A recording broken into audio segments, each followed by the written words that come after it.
Hello to my patrons. Thank you guys so much for your support. I'm really glad to be doing this extra tutorial for you today. So first things first, we have to learn how to find our balance point for our bow. So you need to put your instrument down. And I'm going to use my left pointer finger and I'm going to extend it out, and this is my fulcrum. If you remember back to elementary science, the fulcrum is the point at which something balances. So I'm going to treat my bow like a seesaw and I'm going to find that balance point. It's usually a couple inches above where the winding is. Every bow is different, so I'm going to just kind of fish around and see where does my bow want to balance. And everybody's bow is a little bit different. So my bow balances perfectly here. Now I want to keep that in mind and make a mental note of that. That's maybe, what, 2 or 3 inches above where the winding is. Once I've got that balance point in mind, I'm going to aim for that when I'm doing spiccato, because that's where my bow naturally bounces the best. So once you've found your balance point, get your instrument, and we're going to set our bows on that balance point, or as close to it as possible. Mine was again a couple inches above where the winding is, and this is where the bow bounces naturally the best. Now if you've ever bounced a basketball, you know that the ball kind of rebounds on its own, and that's what our bow should feel like. We don't want to be forcing it too much, and spiccato is one of those kind of mystifying strokes that once you get it, you're like, oh gosh, this is so easy. I was working way too hard for it before. So we're going to try to take some of the mystery out of that. So find that balance point again, and we're going to start on the string. We're going to make, it's going to sound a little bit ugly, but that's okay. We're going to make a bunch of really short strokes with heavy arm weight. And gradually, if I'm putting 80% of my arm weight in, I'm just going to kind of release that arm weight out and let it lighten up little by little until the bow starts to bounce. So let's find that bounce point. And again, really heavy arm weight, like 80% of your arm weight, short strokes, and then we're just going to slowly loosen or lessen that arm weight as we release out of the string. Release.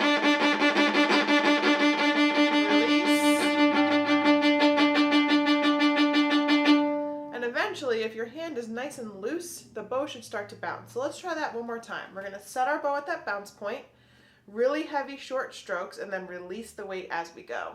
Ready? Go. Release.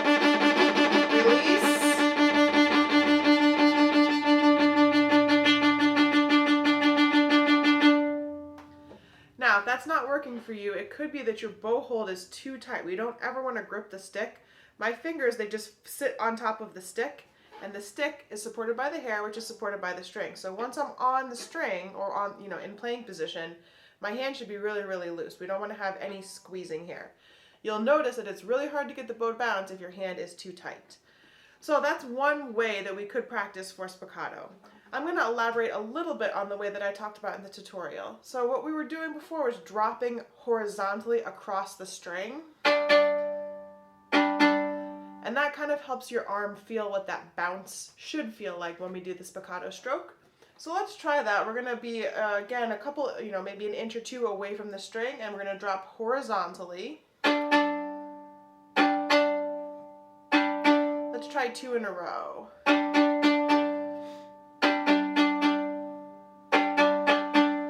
By now you should feel what that bounce feels like. So we're going to now go closer to the string, but we're still dropping horizontally, just not from quite so far above. Ready? Go. And experiment. Try a little bit lower in the stick. Try a little bit higher in the stick. Back towards the bounce point. Let's try 3 in a row. Higher in the bow, ready, go. Lower in the bow, ready, go. You'll notice that as you approach the frog, it's a little bit harder to bounce. It does want to bounce a little bit more in the upper half. That's a different bow stroke that we'll get to called ricochet. But if you're really right around where that balance point is for your bow, that's the spiccato stroke that we want. So we've done the weight in the string exercise. We've done the dropping from above exercise. So we're going to do one more exercise. Let's go to playing position. And I'm going to set my bow at that bounce point again. And we're going to do 8 strokes and stop and reset. And as we do this, each time we're going to do less and less weight into the string. So again, we're starting with that heavy stroke. Less weight. weight, less weight, less weight, until it almost sounds ghosty. So let's try that progression again. In the string, really, really heavy, 8 bows. Less weight, less weight, less weight, less weight. As you reduce the amount of weight in the string, it should feel like it wants to bounce more and more.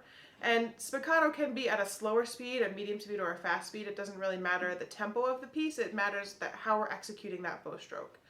So one of those 3 hopefully works for you, or maybe one of the ones in the tutorial works for you. Again, it's really about finding that balance point and making sure that all of your bow arm is nice and loose and released, and that you're in the right part of the bow. Essentially, when we set it, we want to find that bounce point and be nice and loose here. So I hope you guys found that helpful. If there's anything else I can make a tutorial video on while you're working on this piece, or even looking ahead in book 4, please let me know. Again, thank you so much for your support. It really does mean the world to me. Happy practicing.